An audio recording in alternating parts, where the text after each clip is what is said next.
ত্রয়োদশ জাতীয় সংসদ নির্বাচনকে সামনে রেখে রাঙামাটি 299 সংসদীয় আসনে প্রতিদ্বন্দ্বিতাকারী প্রার্থীদের নিয়ে জনগণের মুখোমুখি অনুষ্ঠান অনুষ্ঠিত হয়েছে।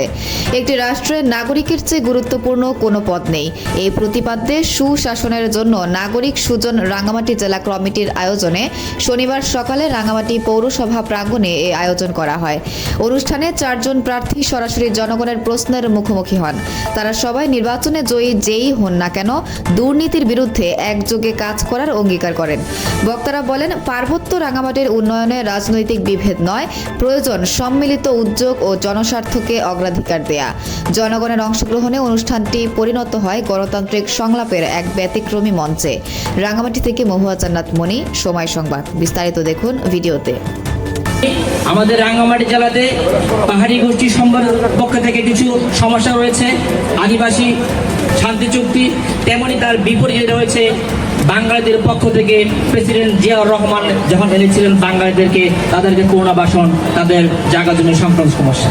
এই সকল সমস্যাকে সামনে রেখে আমরা বাঙালিদের পক্ষ থেকে ছাড় দেবো, পাহাড়িদের পক্ষ থেকে ছাড় দেবো।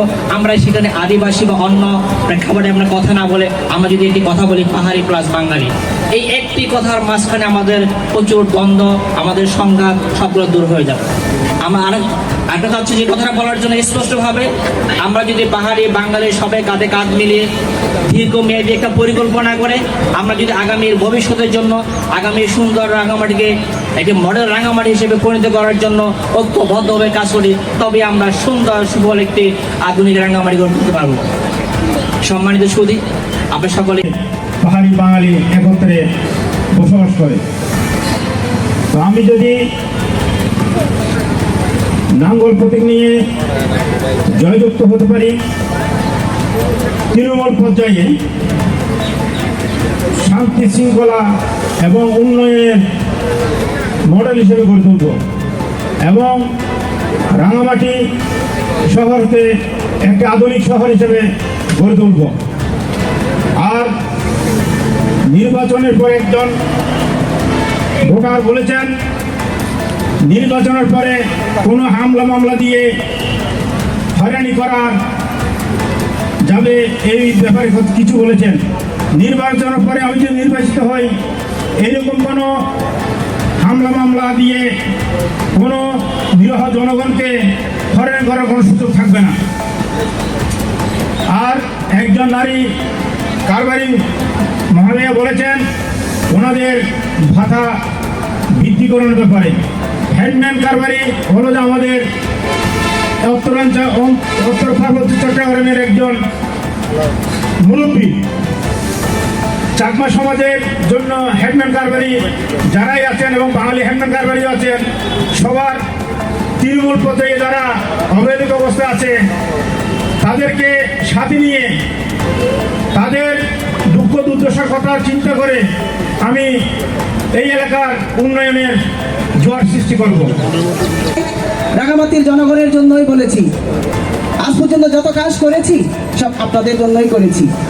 আমি বিদ্যুতের কথা বলেছি, পৌরসভার নাগরিকের মানোন্নয়নের কথা বলেছি, এবং আমি যদি নির্বাচিত হই, আপনারা যদি আমাকে কোদাল মার্কায় ভোট দেন, আমি রাঙামাটির যত নোংরা ময়লা আবর্জনা আছে সব কোদাল দিয়ে পরিষ্কার করে ফেলবো।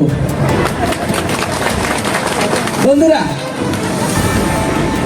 আমার একটা কথা হচ্ছে, রাঙামাটি শহর শুধু নয়, রাঙামাটির 10 উপজেলার মধ্যে অত্যন্ত প্রত্যন্ত এলাকা রয়েছে, দুর্গম এলাকা। আমি সেই দুর্গম এলাকারই একজন বাসিন্দা হিসেবে আমি বলতে চাই, শহর কেন্দ্রিক অর্থনীতি প্রণয়ন না করে আমি যদি নির্বাচিত হই, গ্রাম কেন্দ্রিক তৃণমূল পর্যায় থেকে আমি উন্নয়নের জন্য উদ্যোগ গ্রহণ করব। রাঙামাটির সাথে, রাঙামাটি শহরের সাথে সকল উপজেলাগুলোকে সংযোগের একটা সুষম উন্নয়ন আমি করব, গড়ে তোলার উদ্যোগ গ্রহণ করব।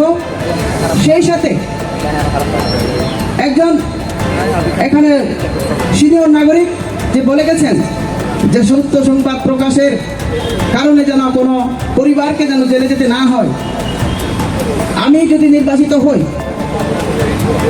আমার বিরুদ্ধে যদি সত্য হয়ে থাকে আমি সেটা মাথা পেতে নেব। আমার বিরুদ্ধে যে বৌদ্ধ খ্রিস্টান জনগোষ্ঠীর দিক দিয়ে চাকমা, মানমা, হক, তেরুতি জনগোষ্ঠীর বসবাস, তো প্রথম আমার পরিকল্পনা হবে যে এখানে সাম্প্রদায়িক